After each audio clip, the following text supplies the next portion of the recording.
You know, preachers come in all shapes and sizes and temperaments. And I was thinking back about some of the preachers from my childhood and youth. And the first preacher that I can remember was in a little mountain church. And he had no formal education at all. And he was quite passionate. And he wasn't confined to the pulpit area. He would get down and walk around the aisles and amongst people. So no matter where you tried to sit, you were not safe. And the way he preached, every pew was in the splash zone. And most of the preachers in my early life were very passionate. Sometimes it was hard to tell whether they were preaching or just having a fit up there in front of everybody. And at some point during the message, they would plead and sometimes cry and beg people to accept Jesus. And then later on, I went to some larger churches and started going to larger churches, and the pastors there had all been to seminary, and they seemed to be like totally different. The sermons were more thoughtful, and I appreciated them because I learned a lot from them. And then later on, when I felt God calling me to be a preacher, I was kind of torn between those examples of passion and then those that were more intellect. My earlier preachers in my life, they brought on the heat. The later ones kind of brought on the light. And so it was hard to figure out how can you do heat and light, passion and intellect, and bring it all together. And so I remember, the first sermon I ever preached, my whole family came to hear, and it lasted about 10 minutes. In 5 minutes, I exhausted everything I knew about God, and then I stalled for the next 5. And when it was over, they all hugged me, and they were kind, and they said, don't worry, God will find something you can do. A prophet has no honor in his own country. It's true.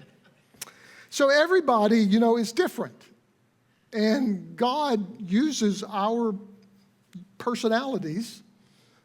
God speaks to each person's unique personality in a way that is particular to them.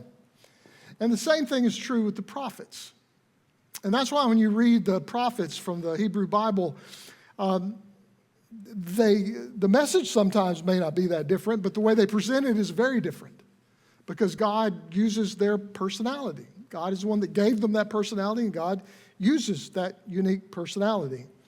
And so this morning, we're going to look at a prophet named Zephaniah. Now, he's not a real popular one. You may have not even ever heard of him. And even if you read the Bible a lot, don't be embarrassed if you would have to go to the index to find where his book is, because he's not a real well-known prophet. But I picture Zephaniah as being a lot like some of those preachers from my earlier days. He was very passionate. And he was very stern. In some ways, I picture him being a lot like Jonathan Edwards. If you're familiar with it, Jonathan Edwards was a Puritan pastor in the 1800s who had a very harsh and I find disturbing image of God. Let me read you a paragraph from one of Jonathan Edwards' sermons. This is his most famous sermon. The title tells you everything you need to know. The title is Sinners in the Hands of an Angry God. Listen, you better hold on to your seat because you've never heard anything like this. You've never heard anything like this in the Methodist Church, I'm sure. But this is what he said. The God that holds you over the pit of hell, much as one holds a spider or some loathsome insect over the fire, abhors you and is dreadfully provoked. His wrath toward you burns like fire. He looks upon you as worthy of nothing else but to be cast into the fire. He is of purer eyes than to bear to have you in his sight. You are 10,000 times more abominable in his eyes than the most hateful, venomous serpent is in ours. No amens? Wow. It's like, whoa. I hope that wasn't a stewardship message that he was preaching with that. You understand why people repented, though. They were scared to death when he told them that that's what God was like. And I bring this up because, honestly, I think Zephaniah was a lot like Jonathan Edwards. I think he had the same kind of ideas, same view of God. As a matter of fact, Old Testament scholar George Adam Smith, listen to his description of the book of Zephaniah. Everywhere is fire, smoke, and darkness, drifting chaff, ruins, nettles, salt pits, with owls and ravens looking down from the windows of desolate palaces. That's how he describes it. In medieval art, Zephaniah is pictured as roaming the streets with the lantern of God looking for sinners to destroy. The book of Zephaniah is what I would call a smiting book. Because all throughout the book, it's all about how God's going to smite everybody. Listen to some of the things that he says. This is in chapter 1, Zephaniah says, I will sweep away both man and beast. I will sweep away the birds of the sky, fish of the sea, and the idols that cause the wicked to stumble when I destroy all mankind from the face of the earth, declares the Lord. And here's a little something he wrote in chapter 2. Gather together. Gather yourselves together, you shameful nation, before the decree takes effect and the day passes like windblown chaff, before the Lord's fierce anger comes upon you, before the day of the Lord's wrath comes upon you. Now, I know what you're thinking. You're thinking, it's Advent, dude. Why are you reading us all this smiting stuff? And the reason is because, believe it or not, there is an Advent text in the lectionary from the book of Zephaniah. But it's from the end of the book, and I'm going to read it to you in a moment. But the reason that it's important to hear all this smiting stuff, and the reason it's important to hear what Zephaniah says about the wrath and the anger of God, is because you have to really get in the mindset of understanding who he is and what he has to say in order to be appropriately shocked at what he says at the end of his book. And I'm going to read that to you now. This is from the end of the book of Zephaniah. After all that wrath and judgment and doom and gloom, he ends by saying, sing, daughter Zion. Shout aloud, Israel.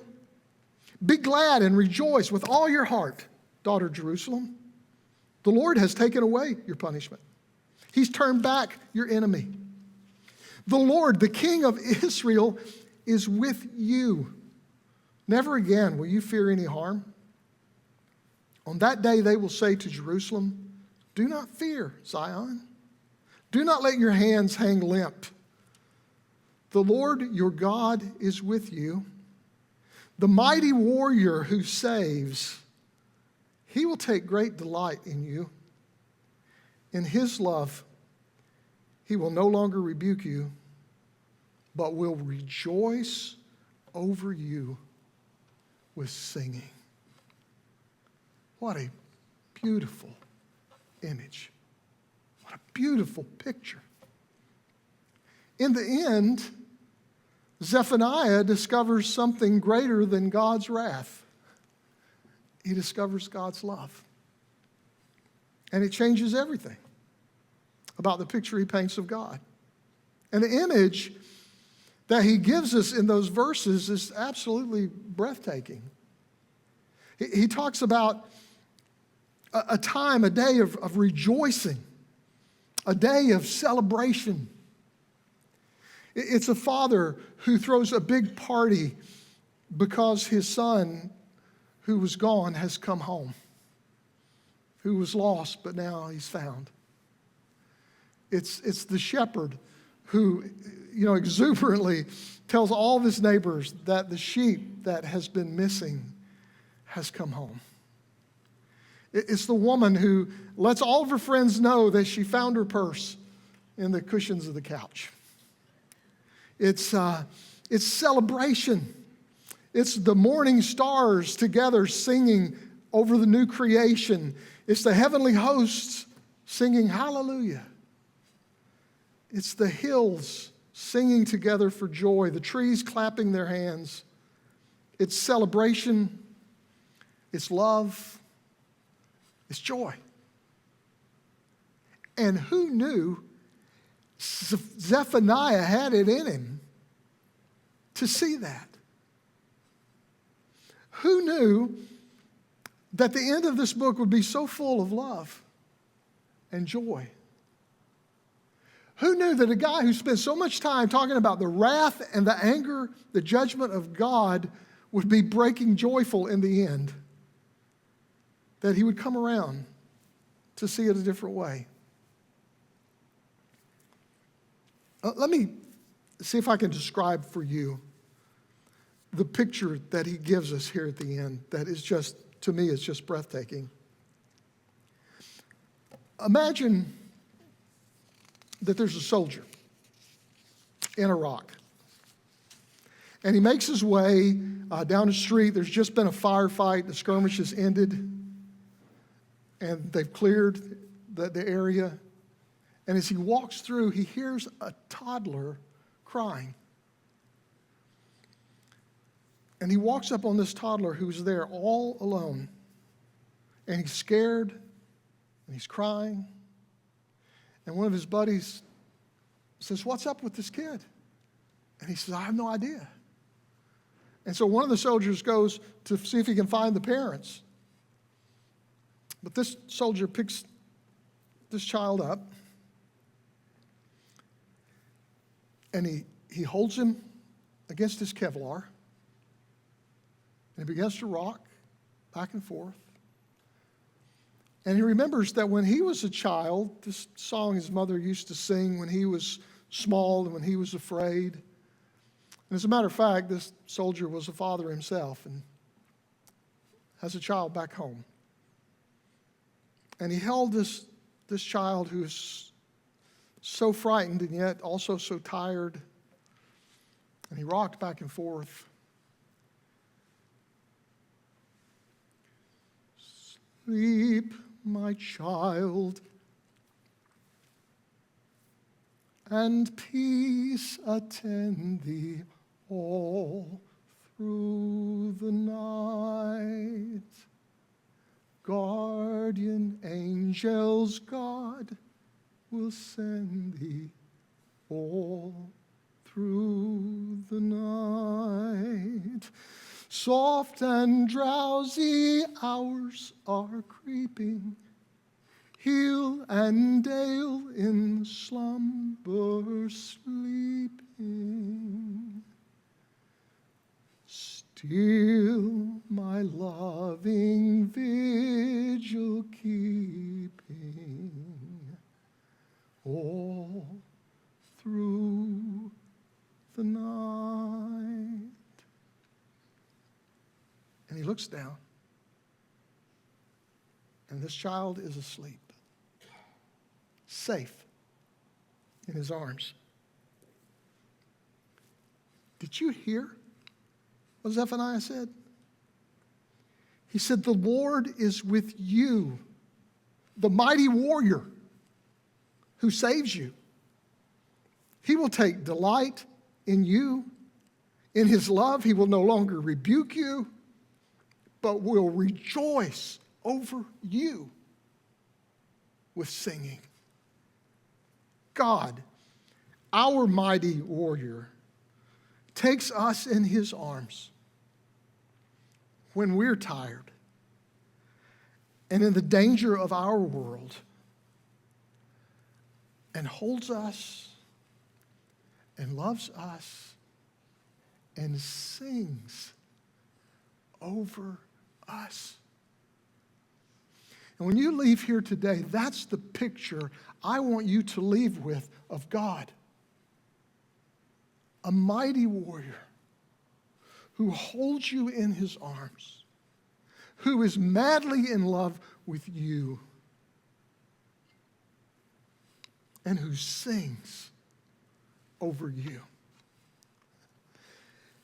Take that, Jonathan Edwards. Because that's who God is. That's the God that we know and that we celebrate. This is the only place in the entire Bible that it says that God sings. And what does God sing about? You. What does God sing over? You. The only thing, out of all creation, you're the only thing that makes God sing. What a beautiful, incredible picture that is.